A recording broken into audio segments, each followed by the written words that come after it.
کیونکہ کہیں ایسا نہ ہو کہ آم کے درخت میں لگ جائے نیم کی نبوری۔ اب اس سے اوپر کی سطح پر ہے، انسانی اعتبار سے بلند ترین سطح کیا ہے؟ جہاد فی سبیل النظریہ والنظام، کسی نظریے اور نظام کے لیے جد و جہد کرنا۔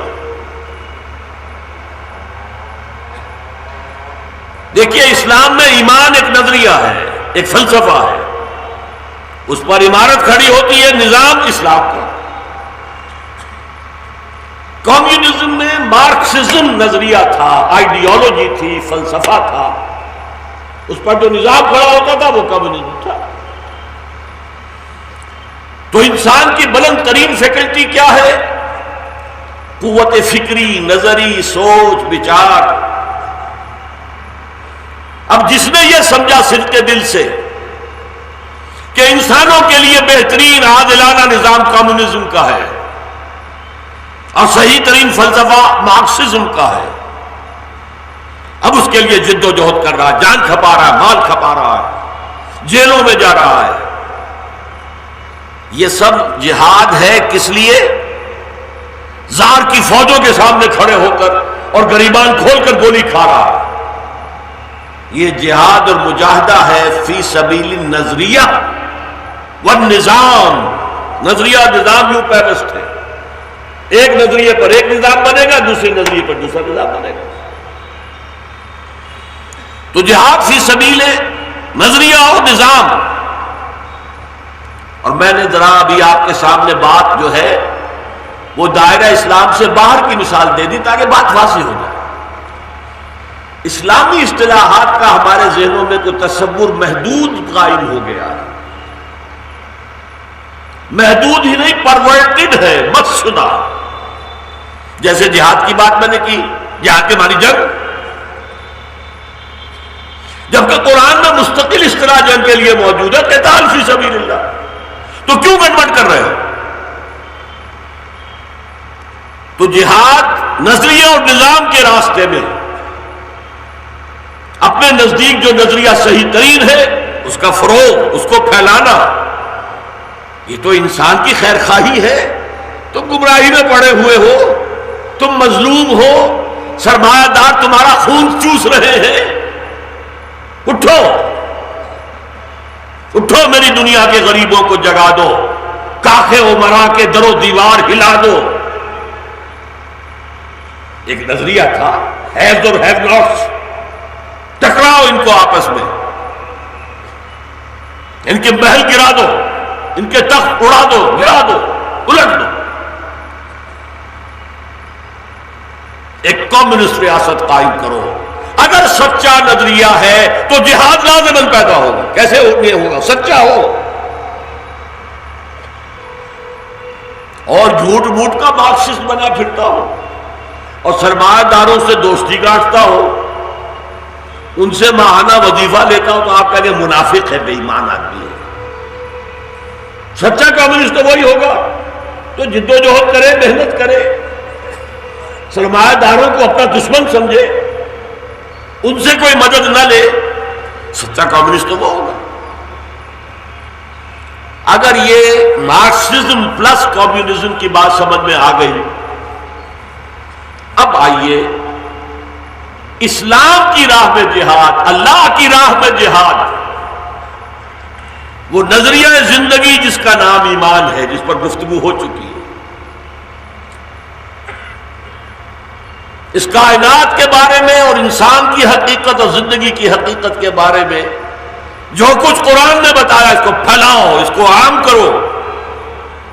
انسان گمراہی میں ہے، بھٹک رہے ہیں، اندھیروں میں ٹھوکریں کھا رہے ہیں، یہ نظریہ عام کرو، پھیلاؤ،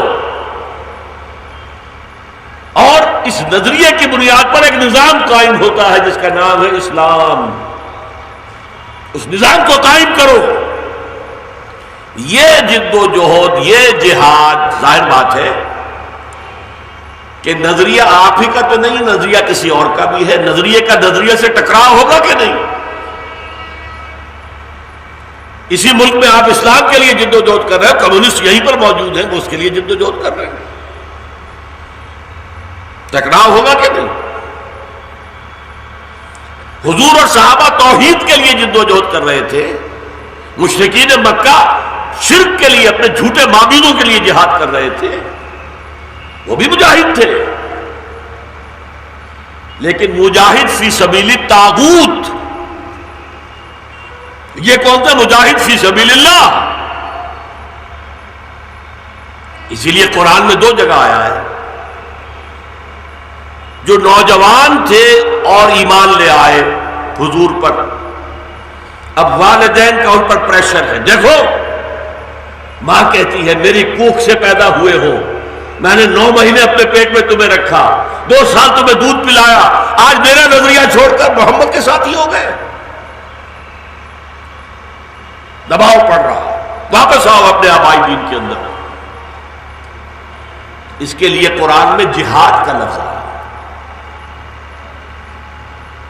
وَوَصَّيْنَا الْإِنسَانَ بِوَالِدَيْهِ حُسْنًا، ہم نے وصیت کی ہے والدین کے بارے میں کہ ان کے ساتھ اچھا سلوک کیا جائے، لیکن وَإِن جَاهَدَاكَ، اگر وہ تم سے جہاد کرے، عَلَىٰ أَن تُشْرِكَ بِي مَا لَيْسَ لَكَ بِهِ عِلْمٌ فَلَا تُطِعْهُمَا، اگر جہاد کریں تم سے اس بات پر کہ تم شریک ٹھہراؤ میرے ساتھ جس کے لیے کوئی دلیل نہیں ہے، تو ان کا کہنا مت مانو، سیدھی سیدھی بات ہے۔ والدین عزت کرو، ان کی خبرگیری کرو، ان کی خدمت سب کرو، لیکن کہنا مت مانو۔ یہ سورہ عنکبوت میں بھی ہے، پھر سورہ لقمان میں بھی ہے، وہ بھی مجاہد تھے، وہ مجاہد فی سبیل الشرک تھے۔ محمد الرسول اللہ والذین معہ صلی اللہ علیہ وسلم ورضی اللہ عنہ، وہ مجاہدین فی سبیل التوحید تھے، وہ مجاہد فی سبیل الطاغوت تھے، یہ مجاہد فی سبیل اللہ تھے۔ آپ کو شاید آیت یاد آ گئی، علماء کا تو ذہن منتقل ہوا ہوگا، سورہ بقرہ میں آیت الکرسی کے فوراً بعد جو آیت آئی ہے، فَمَن يَكْفُرْ بِالطَّاغُوتِ وَيُؤْمِن بِاللَّهِ فَقَدِ اسْتَمْسَكَ بِالْعُرْوَةِ الْوُثْقَىٰ، جو طاغوت کا کفر کرے اور اللہ پر ایمان لائے، پہلے طاغوت کا انکار ہوگا پھر اللہ کو مانا جائے گا۔ طاغوت سے بھی دوستی ہے، طاغوت کسے کہتے ہیں؟ طغا، جب آپ کہتے ہیں دریا میں طغیانی آ گئی، دریا اپنے حدود سے باہر نکل آیا، دریا کو اپنی موج کی طغیانیوں سے کام، کشتی کسی کی پار ہو یا درمیان رہے اسے کائے کی فکر ہے، ڈوبتی ہے تو ڈوبے، دریا کو اپنی موج کی طغیانیوں سے کام۔ انسان کا طغیان کیا ہے؟ اللہ کے مقابلے میں کھڑا ہو جائے، میری مرضی وہ چلے گی، میں خود اپنے لیے قانون سازی کروں گا، میں خود سورن ہوں۔ یہ فرد تھا تو فرعون تھا اور نمرود تھا، بادشاہی تھی، اور آج عوامی حاکمیت، غیر اللہ کی حاکمیت کفر ہے، شرک، ان الحکم الا للہ۔ ہوا کیا ہے؟ پہلے ایک فرعون کے سر پر ٹنوں گندگی اور نجاست رکھا ہوا تھا، اب آج کیا کیا ہے شیطان نے؟ یہ تولا تولا سب میں بانٹ دو، ایک ایک ووٹ سب کے ہاتھ میں دے دو، نجاست تو نجاست رہے گی، وہ ٹنوں میں ہو یا تولو ماشوں میں ہو۔ آج کی سب سے بڑی نجاست کیا ہے؟ عوامی حاکمیت، ہم ہیں حاکم، ہم اپنے نمائندوں کے ذریعے سے جو چاہیں گے قانون بنائیں گے، ہم 2 مردوں کی شادی کو لیگلائز کریں گے، رجسٹر کریں گے، ایک مرد شوہر ہوگا ہمارے نزدیک قانون میں، اور ایک مرد بیوی کے حق میں درجے میں ہوگا۔ ہو رہا ہے، کوئی ان سے پوچھے فطرت کے خلاف، اخلاق کے خلاف، کدھر جا رہے ہیں؟ دنیا جا کدھر رہی ہے؟ ہومو سیکسولیٹی، ابھی جو چند سال پہلے کانفرنس ہوئی تھی، بیجنگ+5 conference under the auspices of United Nations Organization, General Assembly میں کانفرنس ہوئی تھی، اس میں طے ہوا ہے ویمن لب کے سلسلے میں، عورتوں کی آزادی کے سلسلے میں، نمبر 1 عصمت فروشی کو بھی ایک باعزت پیشہ قرار دیا جائے. ان کے لیے نام نیا تجویز کیا گیا، سیکس ورکرز. باعزت، آپ نفرت نہیں کر سکتے. کوئی شخص اپنے ہاتھ کے پٹھوں کو استعمال کر رہا ہے اور کسی چلا رہا ہے اور ویج لے رہا ہے، کسی نے اپنے جسم کے کسی اور حصے کو استعمال کیا ہے اور اجرت لے رہی ہے، کیا فرق ہے؟ اور ہومو سیکسولیٹی کو نارمل اورینٹیشن مانا جائے، یہ کوئی اب نارمل شے نہیں ہے. اور عورت اور مرد وراثت میں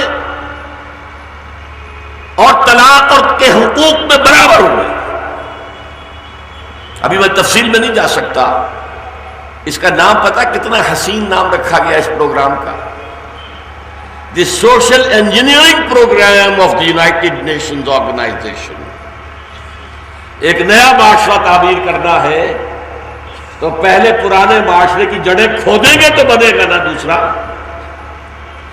ساری پرانی اقدار کو دفن کریں گے تو دوسری اقدار آئیں گی. گفت رومی ہر دن آئے کوہنا کا بادہ کلن، تو نہ دانی اولا تعمیر را ویرا کلن. رومی نے کہا ہے کہ کسی بھی پرانی عمارت کو آپ بنانا چاہیں نئی ماڈرن، تو تم جانتے نہیں کہ پہلی کو گرانا پڑتا ہے تب بنتی ہے، یوں ہی نہیں بنتی ہے. پہلے ایگزسٹنگ نظام کو گراؤ گے تو دوسرا نظام آئے گا نا. بادشاہت ختم ہوگی تو جمہوریت آئے گی، سرمایہ داری ختم ہوگی تو کمیونزم آئے گا، کفر ختم ہوگا تو اسلام آئے گا، کفر کی بالادستی ختم ہوگی تو اسلام آئے گا. لہذا یہ جہاد میں نے بتایا، پھر نوٹ کرتے جائیے. جہاد ہر living organism struggle for existence مسلمان کرتا ہے شریعت کے اصولوں کے مطابق تو جہاد ہے، مجاہد ہے. پھر انسانی سطح پر جہاد فی سبیل الحقوق، فی سبیل الحریت. مسلمان کرتا ہے اور اپنے اسلامی اصولوں کے تحت کرتا ہے تو اس کا ایک ایک لمحہ جو ہے جہاد میں گزر رہا ہے، اور جان اگر دے رہا ہے تو وہ شہید ہوگا. لیکن ٹاپ موسٹ جو جہاد ہے وہ کسی نظریے اور نظام کے لیے جہاد ہے، کیونکہ انسان میں فکر ہے نا سب سے اونچی چیز. اس کی بنیاد فکر، غلط فکر کو جڑ سے اکھیڑ کر پھینکنا ہے اور صحیح فکر ایمان دلوں میں جاگزی کرنا. باطل نظام طاغوت کا نظام جڑ سے اکھیڑ کر پھینکنا ہے اور اللہ کا نظام قائم کرنا ہے. اس میں جو جد و جہد ہوگی، جو جان لگے گا، مال لگے گا، جان کھپے گی، جیلوں میں جائیں گے، لاٹھیاں کھائیں گے، جو بھی کچھ ہوگا یہ جہاد فی سبیل اللہ ہے. اللہ کے ایمان کی طرف لوگوں کو دعوت دینا اور اس کے دیے ہوئے دین حق کو غالب کرنے کی جد و جہد کرنا، یہ جہاد فی سبیل اللہ ہے. اب آپ سمجھ گئے، جہاد حریت علیحدہ ہے، جہاد زندگانی علیحدہ ہے، اور جہاد فی سبیل اللہ علیحدہ ہے. اب اس جہاد فی سبیل اللہ کی 3 منزلیں ہیں بڑی بڑی، اور ہر لیول پر 3 سب لیول ہیں. 3 × 3 کتنے ہو گئے؟ 9. 8 منزلیں جہاد ہیں، 9ویں منزل قتال ہے. قتال خاص ہے، جہاد عام ہے. 8 منزلیں جہاد کی ہیں، اور جب تک یہ منزل بمنزل آپ نہیں چڑھیں گے، آپ چاہے فوراً کود کر 9ویں منزل پر چڑھ جائیں تو اپنی ہی جان کو ہلاک کریں گے. منزل بمنزل چڑھنا ہوگا. آج جہاد ان لوگوں کی وجہ سے بھی بدنام ہو گیا ہے. ایک تو قتال، جہاد، قتال جو ہے وہ جہاد، مسلمان کرے تو جو بھی کرے وہ جو ہے جہاد فی سبیل اللہ. اور پہلی منزلیں طے کیے بغیر جاتے چڑھ جاتے ہیں 9ویں منزل کے اوپر. اب آپ یہ 3 منزلیں اور اس کے 3 سب لیول سمجھ لیں.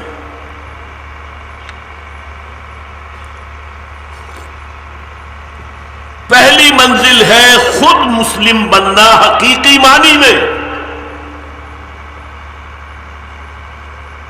ایمان آپ کے دل میں داخل ہو گیا، ٹھیک، لیکن آپ کے جسم میں آپ کا نفس امارہ بھی ہے نا. اس کی خواہشات ایمان کے تقاضوں سے ٹکراتی ہیں، جسے فرائڈ کہتا ہے اِڈ یا لیبیڈو. یہ آپ کے اینیمل انسٹنکٹس ہیں، حیوانی تقاضے ہیں. یہ حیوانی تقاضے جو ہیں یہ اندھے بہرے ہیں، انہیں اپنی سیٹسفیکشن درکار ہے، حلال حرام سے واقف نہیں ہے. بھوک لگی ہے، کھانے کو ملنا چاہیے، حلال ہے یا حرام ہم نہیں سوچتے ہی نہیں. جنسی جذبہ بیدار ہو گیا ہے، اس کی تسکین چاہیے، حلال حرام کی کوئی فرق نہیں. کل میں نے آپ کو لطیفہ سنا دیا تھا، ہڈے ہائے ہوتی رہے رام لال، کیا حرام اور کیا حلال کی رٹ لگا رکھی ہے. یہ ہے کشاکش اندرون جو باہر نظر نہیں آتی. اور اس کو کہا گیا جہاد اکبر. سب سے اونچا جہاد تو 3ری منزل کا ہوگا، بلکہ 9ویں منزل کا ہوگا. لیکن سب سے اہم جہاد تو پہلی منزل کا ہے. پہلی منزل ہوگی تو دوسری بنے گی، دوسری ہوگی تو تیسری بنے گی. اہم ترین پہلی منزل ہے، بلند ترین 9ویں منزل. فرمایا حضور نے المجاہد من جاہد نفسہ، اصل مجاہد تو وہ ہے جو اپنے نفس کے خلاف جہاد کر سکے، نفس کے تقاضوں کو کنٹرول کرے اور اللہ کے حکم کو نفس پر نافذ کرے. بڑا پیارا شعر کہا ہے مولانا روم نے، نفس ما ہم کم ترس فرعون نیست، میرا نفس بھی فرعون سے کم نہیں ہے. فرعون نے کیا کہا تھا؟ علیہ سلی ملک و مصر، کیا مصر کی بادشاہی میری نہیں ہے؟ وہاں سے الانہار و تجری من تحتی، اور سارا یہ آبپاشی کا نظام میرے کنٹرول میں نہیں ہے. جس کا چاہوں گوگا کھول دوں، جس کا چاہوں بند کر دوں، جس کو چاہوں پانی دوں، جس کو چاہوں نہ دوں. یہ کہا تھا کہ نہیں؟ اور اس کے معنی کیا تھے؟ انا ربکم الاعلی، میں تمہارا مالک ہوں، سب سے بلند و بالا رب ہوں. تو مولانا روم فرماتے ہیں میرا نفس بھی کم نہیں ہے. وہ کہتا ہے یہ جسم میری اقلیم ہے، میری سلطنت ہے، اس بار میرا حکم چلے گا، میں نہیں جانتا کیا حلال کیا حرام. نفس ما ہم کم طرف فرعون نیست، لیکن ایرا اون نیست، اس کے لیے مدد بہت تھی، اس کی فوج تھی. لہذا اس نے زبان سے بھی کہہ دیا انا ربکم الاعلی، میں درویش ہوں، میرا کوئی نہیں. تو میں زبان سے تو نہیں کہتا، کہہ نہیں سکتا، نفس میرا یہی کہتا ہے، میں حاکم ہوں اس وجود کا، میرا حکم ماننا ہے.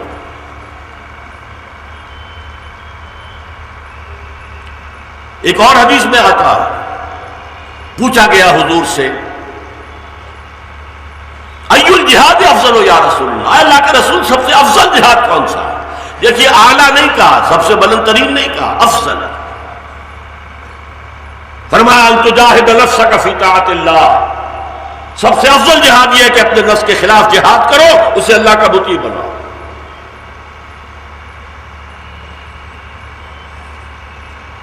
یہ جہاد ہے سب سے پہلا جہاد. اس کے ساتھ 2 جہاد اور ہیں، اس پہلی منزل میں 2 لیول اور. ایک یہ کہ اس نفس کو ایکسائٹ کرنے والا، اس میں پھونکے مارنے والا، اس میں ہیجان پیدا کرنے والا، اس میں جوش پیدا کرنے والا شیطان لعین اور اس کی ذریت معنوی اور ذریت صلبی ہے. شیطان کے خلاف جہاد کرو.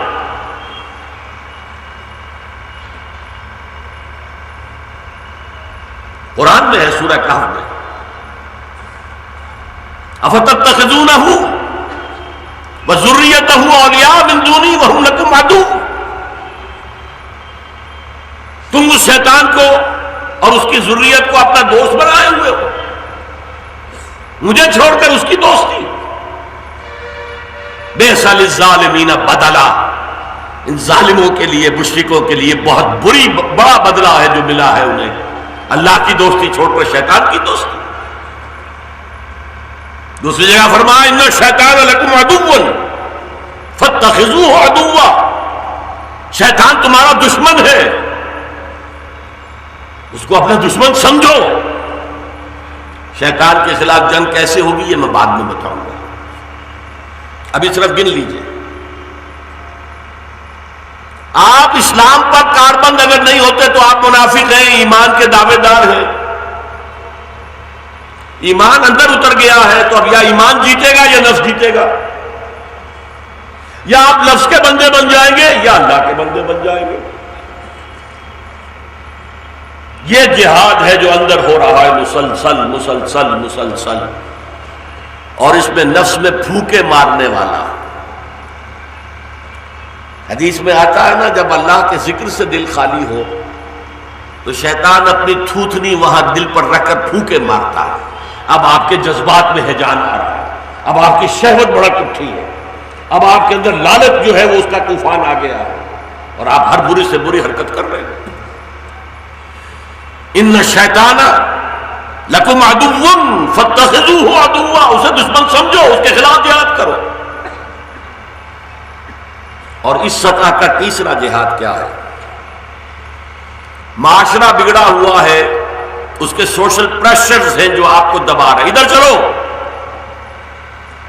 آج کا دستور یہ ہے، آج کا معاملہ یہ ہے، تمہیں دنیا میں کامیاب ہونا ہے تو یہ کرنا پڑے گا، یہ کرنا پڑے گا، سودی کاروبار کرنا پڑے گا، ورنہ رہ جاؤ گے پیچھے، دوڑ میں پیچھے رہ جاؤ گے. یہ سوشل پریشرز، اس کے خلاف جہاد. آپ کو معلوم ہے اگر کوئی موب جا رہا ہے کہیں، بڑا ہجوم،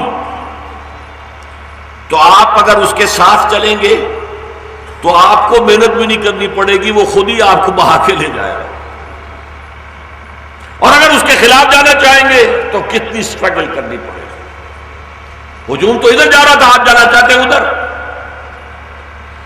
یہ جو رمی جمرات کے اوپر لوگ پس جاتے ہیں، سینکڑوں آدمی کیوں ہو گئے، شہید کیوں ہو گئے؟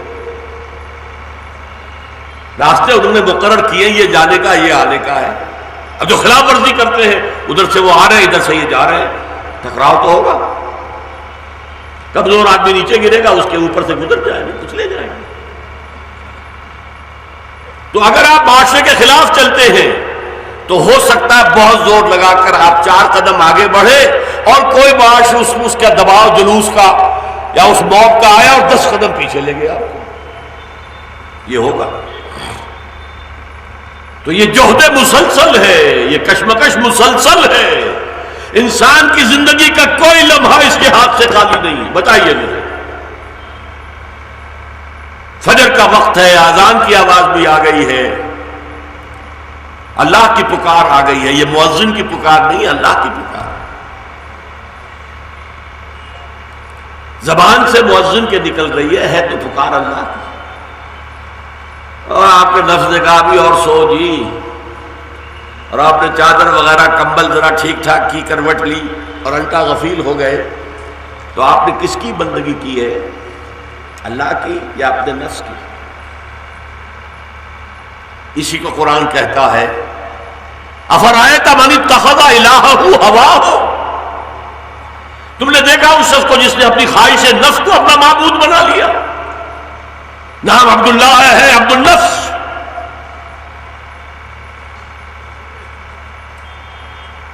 دولت کی محبت. ایمان کہہ رہا ہے یہ حرام کام ہے، مت کرو. نفس کہتا ہے نہیں جی چھوڑو اس کو، کیا حلال کیا حرام. دولت آنی چاہیے.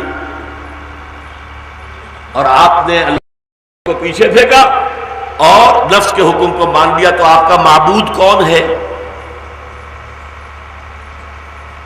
دیکھیے، آپ ان کمیونسٹوں کو منافق کہتے تھے کہ جو کہے کہ ہم کمیونسٹ ہیں اور دوستیاں گاٹھے سرمایہ داروں کے ساتھ، ان سے ماہانہ پیسے وصول کریں، ہم تمہارے کارخانے کے اندر نہیں ہونے دیں گے ہڑتال، لاؤ۔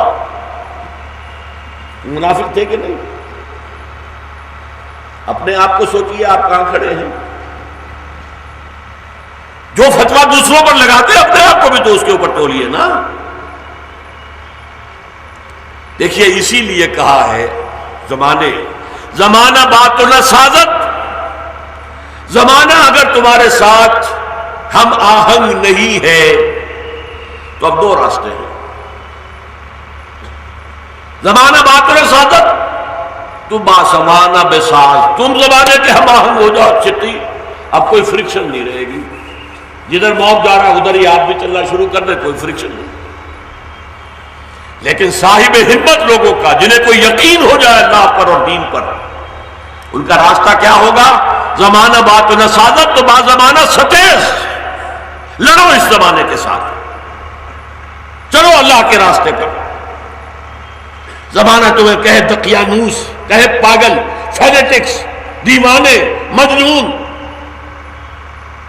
شکریہ کے ساتھ یہ خطاب وصول کیجئے کہ یہی خطاب محمد رسول اللہ کو دیے گئے تھے۔ انک لمجنون یا ایھا الذی نزل علیہ الذکر انک لمجنون، اے وہ شخص جو دعوے دار ہے کہ اس پر وحی نازل ہوئی ہے، الذکر اترا ہے، ہم تو تمہیں پاگل سمجھتے ہیں۔ اور اس دور کے فلسفیوں نے کہا وحی کیا ہے؟ مرگی کا دورہ پڑتا تھا، اللہ خیر صلی اللہ،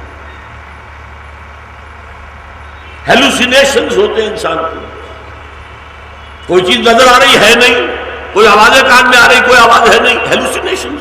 یہ ہیلوسینیشنز تھے، یہ فٹس تھے۔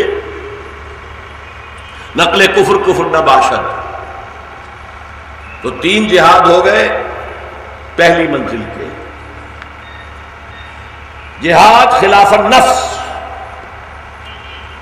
اپنے نفس سے امارہ جو آپ کے وجود میں ہے، انڈ اور لبیڈو، جس کو قرآن کہتا ہے ان النفس لامارۃ بالسوء، یہ نفس تو بدی کا حکم دیتا ہی ہے۔ سوال یہ کہ آپ اپنے آپ کو کنٹرول میں رکھ سکتے ہیں کہ نہیں، اور نفس کو تابع کر سکتے ہیں کہ نہیں، یہ کشاکش تو ہوگی۔ اور دو چیزیں اور ہو گئی، شیطان اور اس کی ذریت سلبی و مانوی کے خلاف جہاد، اور نمبر 3 بگڑے ہوئے معاشرے کے جو دباؤ ہے اس کے خلاف جہاد۔ زمانہ باطل و سعادت تو بعد زمانہ ستیز، یہ تین جہاد کریں گے تو آپ مسلمان بن سکیں گے۔ یہ نہیں مسلمان کے گھر میں ہو گئے تو مسلمان ہے، پیدا ہو گئے، حرام ہے، حلال ہے، جائز ہے، ناجائز ہے، صحیح ہے، غلط ہے، جو کچھ ہے۔ میں نے کہا تھا نا، مال کی محبت،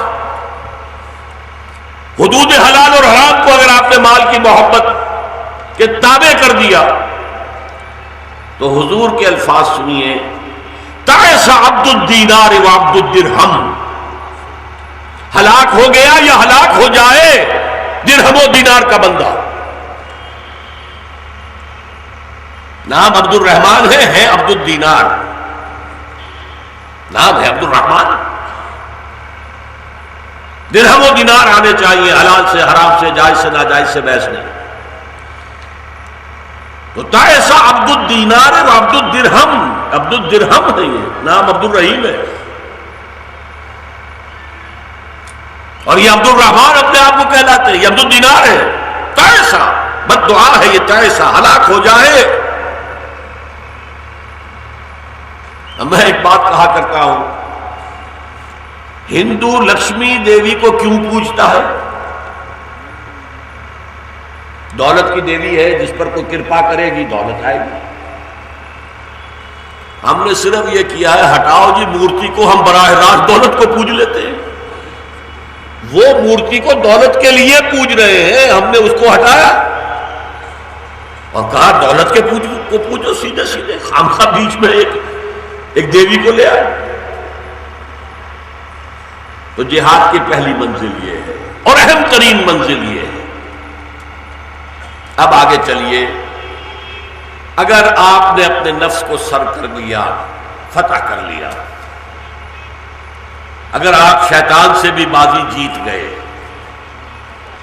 معاشرے کے پریشرز کو بھی ریزسٹ کر گئے، تین کام کر گئے، اب یہ اسلام آپ کے وجود سے باہر نکلنا چاہیے۔ ابھی تک تو اندر ہی تھی کشاکش، جہاد اندر تھا جو نظر نہیں آتا، اب جہاد خارج میں آئے گا۔ غلط نظریات کے خلاف جہاد کرو، مادہ پرستی کے خلاف کرو، بت پرستی کے خلاف کرو، دولت پرستی کے خلاف کرو۔ اس کا کیا نام ہے؟ دعوت و تبلیغ۔ اس دعوت و تبلیغ میں پیسہ بھی لگے گا، جان بھی کھپے گی۔ آپ دعوت کیسے دیں گے اگر آپ جانتے ہی نہیں دین کو؟ وہ پٹھان کا لطیفہ ہمارے یہاں مشہور ہے،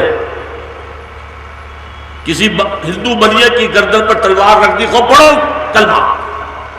انہوں نے کہا اچھا خان صاحب پڑھاؤ، وہ کلمہ تو ہم کو بھی نہیں آتا۔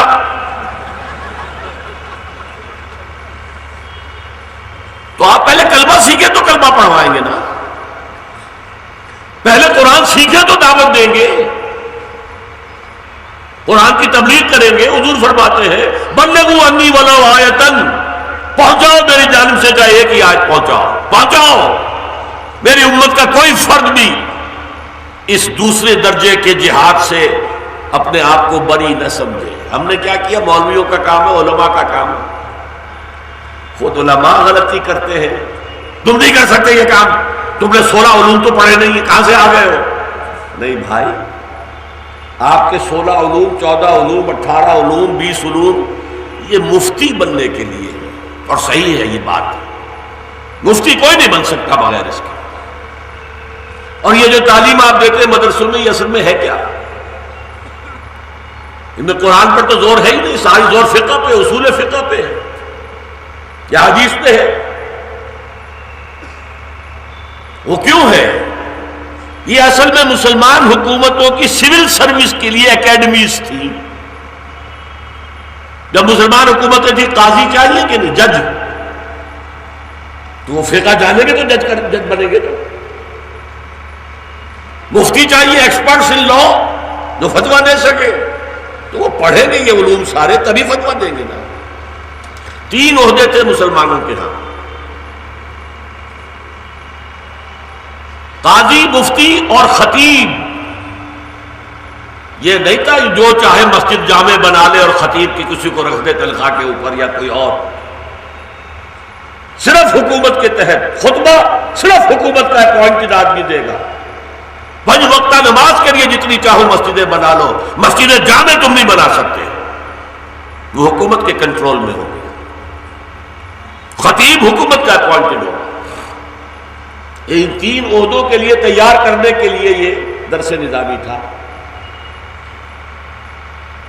بہرحال یہ دعوت و تبلیغ جس کے لیے یہ امت اٹھائی گئی، حضور صرف عربوں کے لیے نہیں آئے تھے، پوری دنیا کے لیے آئے تھے۔ وما ارسلناک الا کافۃ للناس بشیرا ونذیرا، اے محمد ہم نے آپ کو نہیں بھیجا ہے صلی اللہ علیہ وسلم مگر تمام انسانوں کے لیے بشیر اور نذیر۔ تو تمام انسانوں تک دعوت تو حضور نے نہیں پہنچائی۔ کیا آپ چین تشریف لے گئے تھے؟ کیا آپ ہندوستان میں آئے تھے؟ وہ 100 کروڑوں کی آبادی تو ہوگی ہی۔ کیا آپ افریقہ گئے تھے؟ کیا آپ یورپ گئے تھے؟ تو ساری دنیا کے لیے اب کون کرے گا؟ یہ امت میں ہم نے آپ کے حوالے کر دی ہے محمد صلی اللہ علیہ وسلم۔ کنتم خیر امت اخرجت للناس، تم وہ بہترین امت ہو جسے دنیا والوں کے لیے برپا کیا گیا ہے۔ ذرا نوٹ کیجئے، تم دنیا کی قوموں کی طرح ایک قوم نہیں ہو، دنیا کی ہر قوم اپنی سربلندی کے لیے، اپنی عزت کے لیے، اپنے ماحول کی بہتری کے لیے، اپنے عوام کی بہبود کے لیے کام کرتی ہے۔ اے مسلمانوں، تمہیں دنیا والوں کے لیے نکالا گیا ہے، اپنے لیے نہیں۔ تأمرون بالمعروف وتنہون عن المنکر وتؤمنون باللہ، نیکی کا حکم دو، بدی سے روکو۔ تمہیں تو ہم نے خدائی فوجدار بنایا ہے۔ وَكَذَلِكَ جَعَلْنَاكُمْ أُمَّةً وَسَطًا لِتَكُونُوا شُهَدَاءَ عَلَى النَّاسِ وَيَكُونَ الرَّسُولُ عَلَيْكُمْ شَهِيدًا۔ تمہیں ایک درمیانی امت بنایا اس لیے گیا ہے، تم پوری نوع انسانی کے اوپر گواہی دو دین حق کی، قول سے، عمل سے، نمونہ پیش کر کے، اور محمد ہمارے رسول صلی اللہ علیہ وسلم تم پر گواہی دے۔ یہ گواہی قیامت کے دن ظاہر ہوگی۔ فَلَنَسْأَلَنَّ الَّذِينَ أُرْسِلَ إِلَيْهِمْ وَلَنَسْأَلَنَّ الْمُرْسَلِينَ، ہم پوچھ کر رہیں گے ان سے بھی جن کی طرف رسولوں کو بھیجا، اور ہم پوچھ کر رہیں گے رسولوں سے بھی۔ ایسا عیسیٰ ابن مریم، کیا تم نے کہا تھا ان لوگوں سے کہ مجھے اور میری ماں کو بھی خدا بنا دینا؟ ہے کہ نہیں سورہ مائدہ میں؟ کس انداز میں، پرجلال انداز میں، یا عیسیٰ ابن مریم انت قلت للناس اتخذونی وامی الہین من دون اللہ، اور اس کے بعد کس طرح وہ ہاتھ جوڑ کر عرض کریں گے، اے اللہ میں نے ایسا نہیں کیا، میں نے تو وہی کہا ان سے جو تو نے کہا تھا۔ ہر امت کا رسول کھڑا ہو کر گواہی دے گا، پروزیکیوشن وٹنس، استغاثے کا گواہ بنے گا عدالت خدا بندی میں، اے اللہ تیرا جو پیغام آیا تھا میں نے انہیں پہنچا دیا۔ Now they are responsible, they are accountable, they can't plead ignorance۔ یہ نہیں کہہ سکتے کہ انہیں بتایا نہیں گیا۔ دیکھیے اس دن چونکہ حضور کو بھی کھڑے ہو کر یہی گواہی دینی ہوگی۔ فَكَيْفَ إِذَا جِئْنَا مِن كُلِّ أُمَّةٍ بِشَهِيدٍ وَجِئْنَا بِكَ عَلَىٰ هَٰؤُلَاءِ شَهِيدًا۔ اسی لیے حضور نے دنیا سے رخصت ہونے سے قبل امت سے گواہی لے لی۔ حجۃ الوداع کا خطبہ بہت مشہور، بہت معروف، اس میں حضور نے اپنی دعوت کے اہم نکات کو دوبارہ اثر نو اجاگر کیا۔ دیکھو عورتوں کے حقوق کا لحاظ رکھنا، دیکھو غلاموں کے حقوق کا خیال رکھنا، اور آخر میں سوال کیا، الا هل بلغت، میں نے پہنچا دیا کہ نہیں؟ اور اس خطبے کی شان کیا تھی؟ 1.25 لاکھ کا مجمع تھا۔ آج 1400 سال کے بعد یہ تو 20-30 لاکھ ہی آدمی ہوتے ہیں۔ آج سے 14 برس عرب کی آبادی کتنی ہوگی؟ 1.25 لاکھ، 1,24,000۔ پھر لاؤڈ سپیکر نہیں، خطبہ کیسے دیا گیا؟ تھوڑے تھوڑے فاصلے پر لوگ کھڑے تھے، جیسے مکبر ہو جاتے ہیں۔ لاؤڈ سپیکر نہ ہو، جماعت کرانی ہے تو مکبر ہوتے ہیں کہ نہیں؟ اور حضور ہر بات کو 3 دفعہ دہراتے، داہنی طرف رخ کر کے آپ نے فرمائی، سامنے رخ کر کے فرمائی، پھر بائیں طرف رخ کر کے فرمائی، 3 دفعہ۔ الا هل بلغت، الا هل بلغت، الا هل بلغت، میں نے پہنچا دیا کہ نہیں؟ اور پورے مجمع نے کہا بیک زبان، انا نشهد انك قد بلغت الرسالة واديت الامانة ونصحت الامة وكشفت الغمة۔ ہاں حضور ہم گواہ ہیں، آپ نے حق رسالت ادا کر دیا، حق امانت ادا کر دیا۔ یہ قرآن آپ کے پاس امانت تھا، ہمارے لیے اللہ نے نازل کیا، آپ نے ہم تک پہنچایا، آپ نے امت کی خیر خواہی کا حق ادا کر دیا، اور آپ نے گمراہی کے سارے اندھیرے کے پردے چاک کر دیے۔ اب آپ نے انگشت شہادت سے پہلے آسمان کی طرف اشارہ کیا اور پھر مجمع کی طرف، اللہم اشہد، اللہم اشہد، اللہم اشہد، اے اللہ گواہ رہے، یہ مان رہے کہ میں نے پہچان لیا۔ This was the sigh of relief، میرے کندھے پر بہت بڑا بوجھ آیا تھا۔ خود سورہ مزمل میں کہہ دیا تھا، انا سنلقی علیک قولا ثقیلا، بہت بھاری بوجھ ڈالنے والے ہیں آپ پر۔ اے اللہ آج وہ بوجھ اتر گیا، یہ مان رہے ہیں کہ میں نے حق کی تبلیغ ادا کی۔ یہی سوال ہم سے کیا جائے گا۔ تم امتی بنے پھرتے تھے، تم شفاعت کے امیدوار تھے، آخر میں حضور نے کیا فرمایا اس خطبے کے؟ فَلْيُبَلِّغِ الشَّاهِدُ الْغَائِبَ۔ اب یہ بوجھ میرے کندھوں سے اتر کر تمہارے کندھوں پر آ گیا، اب پہنچاؤ اس پیغام کو چہار دانگے عالم تک۔ اب ہم سے پوچھا جائے تم نے پہنچایا؟ ورنہ نوع انسانی استغاثہ کرے گی، اے اللہ یہ ناہنجار ہے جو تیری کتاب پر اور تیرے رسول کی سنت پر خزانے کا سانپ بن کر بیٹھے رہے۔ سانپ خزانے سے فائدہ نہیں اٹھا سکتا، لیکن کسی کو پاس بھی نہیں آنے دے گا۔ یہ لوگ خزانے کے سانپ رہے، نہ انہوں نے اس ہدایت سے خود فائدہ اٹھایا، نہ ہم تک پہنچائی۔ تو مجرم یہ ہیں، ہم نہیں ہیں۔ کیا بیتے گی اس دن؟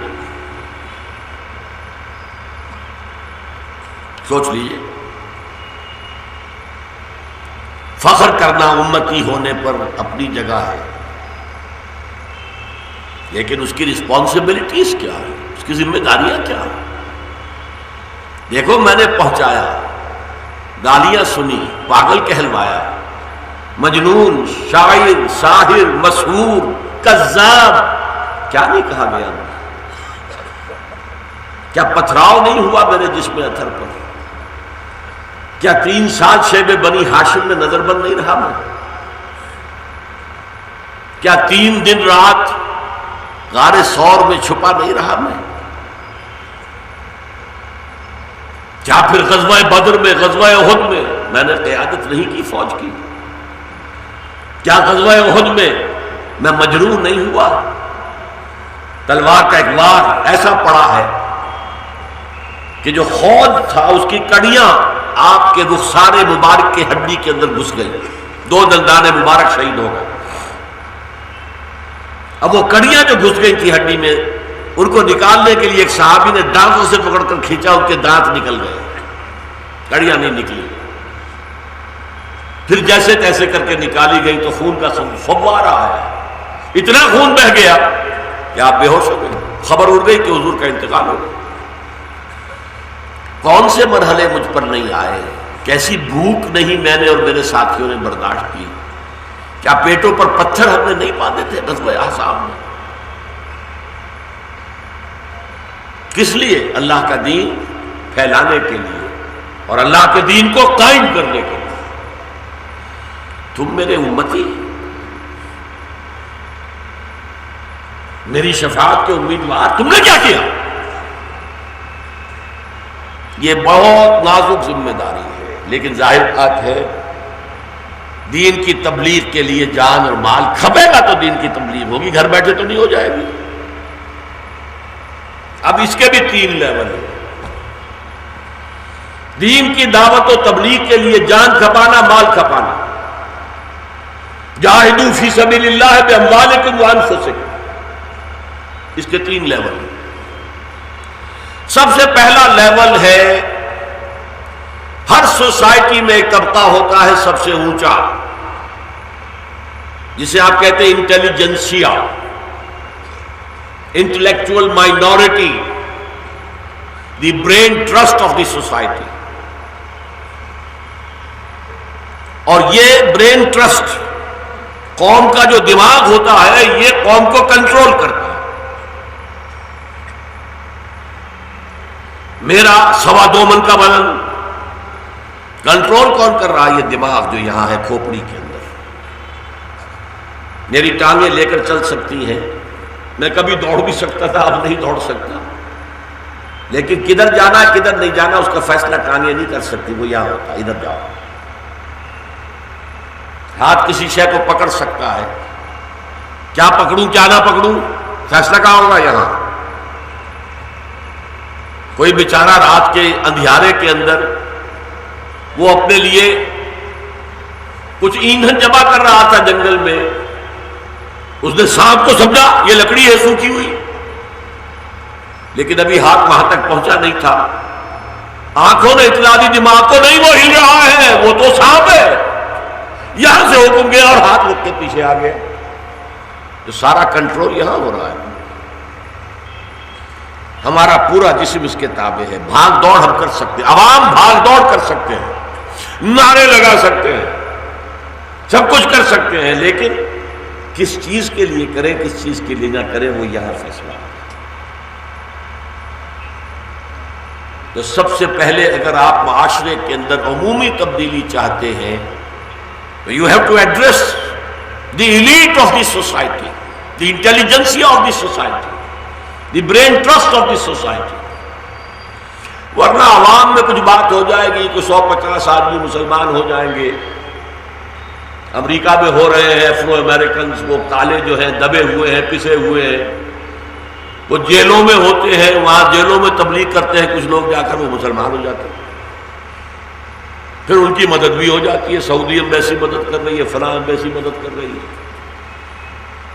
اور میں یہ کہا کرتا ہوں کہ پہلے 1.5 ارب 150 کروڑ زیرو دنیا میں موجود ہے مسلمان. 100 200 1000 2000 زیرو اور جمع کر دو گے تو کیا بن جائے گا؟ تو زیرو ہے. لہذا سب سے پہلے یہ 3 لیول ایک آیت میں آئے ہیں. سورہ نحل کے آخر میں ادعو الی سبیل ربک بالحکمت والموعظۃ الحسنۃ وجادلھم باللتی ہی احسن. بلاؤ اپنے رب کے راستے کی طرف اولین حکمت کے ساتھ، دانائی کے ساتھ، وزڈم کے ساتھ. اس لیے کہ یہ اونچا طبقہ سرمن نہیں سنے گا، واز نہیں سنے گا، مسکرا دے گا یہ واز کہہ رہے بھائی دلیل لاؤ. وہ دلیل مانگتے ہیں. قل ہاتوا برہانکم ان کنتم صادقین. جب قرآن جو ہے مشرکوں سے دلیل مانگتا ہے تو مشرکوں کو حق نہیں ہے تم دلیل لاؤ. یہ جو انٹلیکچوئل ایلیٹ ہے ان کے دماغوں میں بڑے بڑے سناس بھرے ہوئے ہیں. کسی کے دماغ میں ڈارونزم ڈال رکھا، انسان ہے ہی حیوان اور کچھ ہے ہی نہیں. کسی کے دماغ میں مارکسزم ڈیرا لگائے بیٹھا، اصل شاید تو مادی ضروریات ہے، پیٹ ہے اصل. کسی کے دماغ میں فرائیڈزم بیٹھا ہے، اصل شاید تو شہوت ہے. کسی کے دماغ میں ایڈلر کا فلسفہ ہے، اصل شاید جو ہے حب تفوق ہے، دی ارج ٹو ڈومینیٹ وغیرہ وغیرہ. کسی کے دماغ میں لاجیکل پازیٹیوزم ہے، کسی کے دماغ میں ایگزسٹنشلزم ہے. جب تک آپ ان پردوں کو چاک نہیں کریں گے ان کے دل تک رسائی نہیں ہو سکتی. ان کے دل اور دماغ ان کے درمیان یہ پردہ ہے. ان کے دماغ کو سیٹسفائی کریں گے تو دل تک بات جائے گی، ورنہ نہیں. اور ان کے دماغ کو سیٹسفائی کرنا آسان کام نہیں. آپ جدید ترین نظریات کا مطالعہ کریں گہرائی میں اتر کر، اس میں حق و باطل کے اجزاء کو علیحدہ کریں. کوئی نظریہ خالص باطل نہیں ہے، کچھ نہ کچھ حق ہے. باطل شے کا تو کوئی وجود ہی نہیں ہے. ہر باطل حق کے کسی حصے کو لے کر، جیسے آکاش بیل ہوتی ہے وہ خود کھڑی نہیں ہو سکتی، درخت کے اوپر چڑھ گئی. تو باطل کو ایک کور چاہیے حق کا، اس کے گرد اپنا تانا بانا بنتا ہے. آپ اگر ٹوٹلی ریجیکٹ کر دیں گے تو آپ کا نقصان ہے. ہاں اس کو علیحدہ کیجئے، یہ اس میں حق ہے، یہ باطل ہے. حق کا حق ہونا ثابت کریں جس کو قرآن کہتا ہے احقاق حق، اور باطل کا باطل ہونا ثابت کریں جسے قرآن کہتا ہے ابطال باطل. تب کہیں جا کر آپ اس انٹلیکچوئل ایلیٹ کو اپیل کر سکتے ہیں، ورنہ نہیں.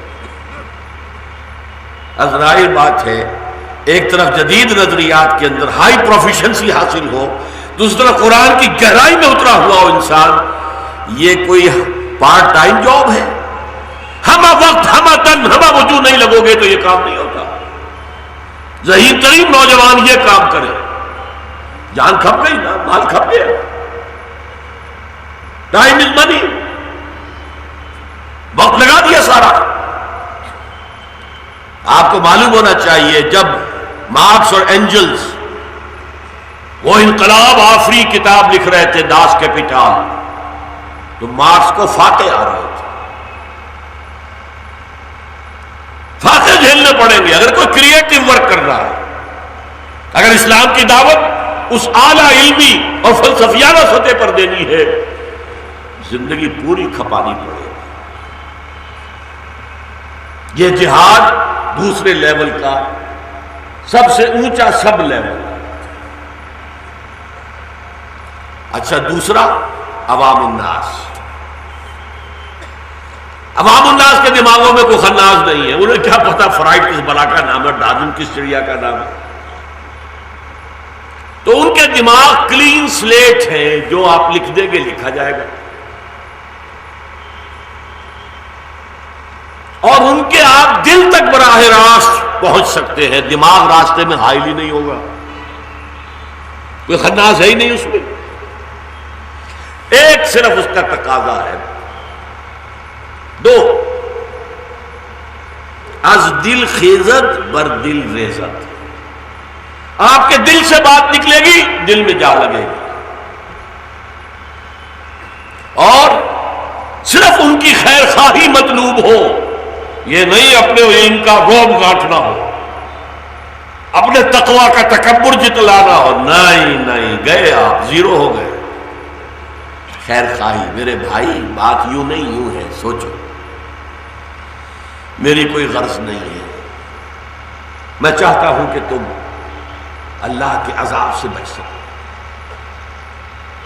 از دل خیزت بر دل ریزت. ٹوٹے پھوٹے الفاظ میں کہو گے وہ بھی اثر کرے گا، بشرطے کہ آپ کا کردار اس کے مطابق ہے. اگر وہ دیکھے گا باتیں بڑی اچھی بنا رہا، دیکھو اس کا کردار، تو پھر آپ کی دعوت بھی گئی اور الٹا اسلام کے کھاتے میں بدنامی آ گئی. تو یہود کے لیے کہا گیا تامرون الناس بالبر وتنسون انفسکم وانتم تتلون الکتاب افلا تعقلون. کیا تم نیکوں کو نیکی کا حکم دیتے ہو، اپنے آپ کو بھول جاتے ہو اور کتاب پڑھتے ہو، ہماری عقل سے کام نہیں لیتے. اسی لیے فرمایا سورہ حامیم سجدہ میں وَمَنْ أَحْسَنُ قَوْلًا مِّمَّنْ دَعَا إِلَى اللَّهِ وَعَمِلَ صَالِحًا وَقَالَ إِنَّنِي مِنَ الْمُسْلِمِينَ. اس شخص سے بہتر بات کس کی ہوگی جو اللہ کی طرف بلائے اور نیک کرے عمل اور کہے میں بھی عام مسلمان ہوں. بھائی میں کوئی بڑا متقی ہونے کا دعوے دار نہیں، میں کوئی بہت روحانی آدمی ہونے کا دعوے دار نہیں، میں کوئی بہت بڑا عالم ہونے کا دعوے دار نہیں، میں اللہ کا بندہ ہوں، میں بھی مسلمان ہوں جیسے سب مسلمان ہیں.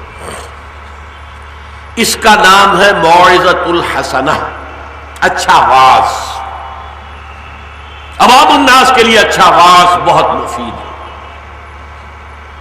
اگرچہ آج کل ہمارے ہاں واعظ جو ایک خاص فن تھا وہ ختم ہو گیا، بلکہ لوگ واعظ کو گھٹیا سمجھتے ہیں. واعظ کہہ رہے ہیں، گویا کہ کوئی اہم باب نہیں ہے.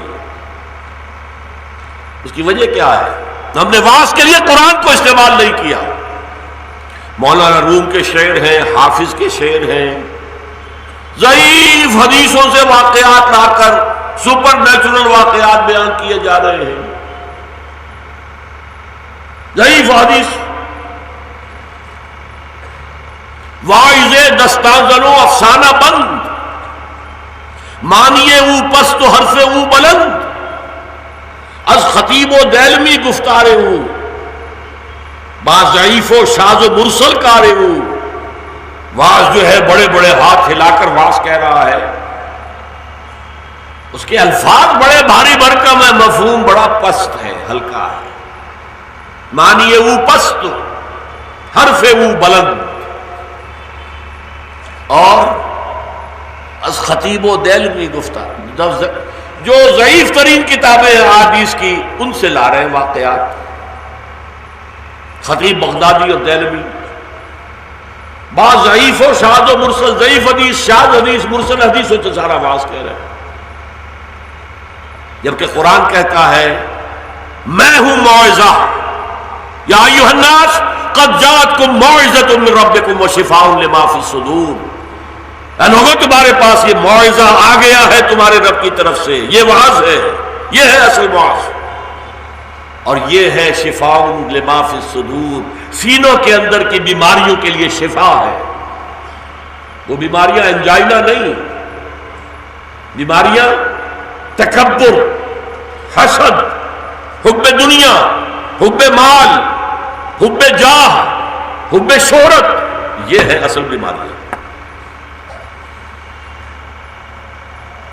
تو اسی لیے فرمایا ادعو الی سبیل ربک بالحکمت، یہ ہائیسٹ لیول، والموعظۃ الحسنۃ، یہ عوامی سطح۔ اور تیسرا درجہ یہ ہوتا ہے کہ ہر معاشرے میں کچھ لوگ ہوتے ہیں جو تنخواہ یافتہ ہوتے ہیں آپ کو گمراہ کرنے کے لیے۔ فلانی مشنری، کروڑوں کے بجٹ ہوتے ہیں ان کے، پورے ملکوں جیسے بجٹ ہوتے ہیں، تنخواہ یافتہ ہیں، آئے ہوئے ہیں، وہ آپ سے مناظرے بھی کریں گے۔ ہندوستان کی تاریخ کا ایک بہت ہی اہم واقعہ ہے۔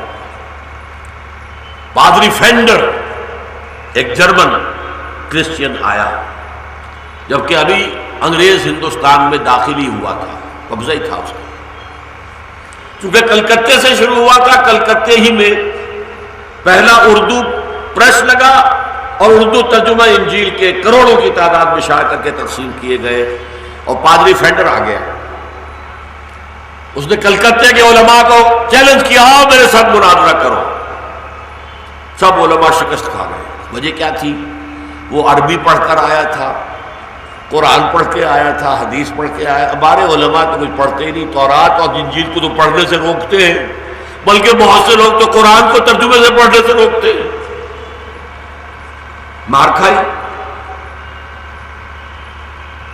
ایک واقعہ مجھے پروفیسر یوسف سلیم چشتی صاحب نے بتایا تھا، میں حیران ہوتا ہوں۔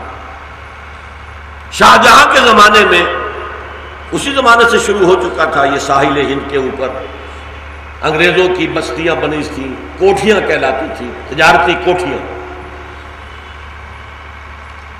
ایک ڈاکٹر نے، اسے بواسیر کا مرض تھا شاہجہاں کو، اور کسی سے علاج نہیں ہو سکا، جراح لوکل، اور بواسیر کا مریض بیٹھ نہیں سکتا، یہ تخت پر شہنشاہ کیسے بیٹھے؟ اس انگریز ڈاکٹر نے آ کے آپریشن کیا، ٹھیک ہو گئے۔ کیا مانگو، کیا مانگتے ہو؟ اس نے کہا جی ہمیں تجارتی حقوق دے دیے۔ وہاں سے انگریز کی آمد شروع ہوئی، ایسٹ انڈیا کمپنی بنی۔ شاہجہاں کے دربار میں ایک پادری آیا، اس نے چیلنج کیا۔ تمام علماء جو درباری تھے، اونچے عام درباری عالم ہونا آسان کام تھا۔ اور ایک واقعہ ایسا ہوا کہ اس نے کہا یہ آیت قرآن کی ہے، سب نے کہا ہے ہی نہیں، ہے ہی نہیں، ہے ہی نہیں، قرآن میں ہے ہی نہیں۔ اس نے کہا لاؤ قرآن کھولا، دکھا دیا، دیکھو یہ آیت۔ کیا حال ہوا ہوگا؟ کیوں؟ قرآن پر زور تھا ہی نہیں، زور سارا تھا فقہ پر، میں بتا چکا ہوں۔ قاضی بننا تھا، مفتی بننا تھا، خطیب بننا تھا، مسائل بتانے تھے، لوگوں کو بھی بتانے تھے، پاکی ناپاکی کے مسائل، شادی نکاح طلاق کے مسائل، وہ مسائل پڑھ رہے تھے۔ بہرحال پادری فینڈر نے وہاں سے دورہ شروع کیا، یو پی بہار کے شہروں سے ہوتے ہوئے دلی کی جامع مسجد میں کھڑے ہو کر، اور ہر جگہ جہاں وہ گیا اس نے شکست دی علماء کو۔ دلی کی بادشاہی مسجد جو ہے، دلی کی شاہجہانی مسجد، جامع مسجد، اس کی سیڑھیوں پہ کھڑے ہو کر اس نے اعلان کیا، مسلمانوں میں کلکتے سے چل کر یہاں تک آ گیا ہوں، تمہارے عالموں میں سے کوئی میرا مقابلہ نہیں کر سکا، اب میں پورے انڈیا کے علماء کو چیلنج کرتا ہوں کہ مجھ سے مناظرہ کریں۔ اگر کوئی نہ نکلتا تو سوچئے ہندوستان میں کتنے لوگ عیسائی ہو جاتے، مسلمان۔ انگریز ویسے آ گیا، حکومت اس کے پاس ہے، اس سے ویسے ہی مرعوبیت ہے، زندہ قوم ہے، زندہ قوم کی صلاحیتیں ہیں۔ اب ہمارے مولوی تو مار کھا گئے، پٹ گئے، تو چلو عیسائی ہو جائیں۔ اللہ کا فضل ہوا، کرم ہوا، مولانا رحمت اللہ کیرانوی رحمت اللہ علیہ وہ آئے سامنے، اور انہیں بعض حوالے انگلستان سے کچھ ڈاکٹرز وہاں پر تھے مسلمان، انہوں نے بھیجے بائبل کے بارے میں۔ انہوں نے مناظرے میں شکست دی، پادری فینڈر بھاگ گیا۔ پھر اس نے جا کے ترکی کے اندر ڈیرا لگایا، وہاں کے سب علماء کو شکست دے دی۔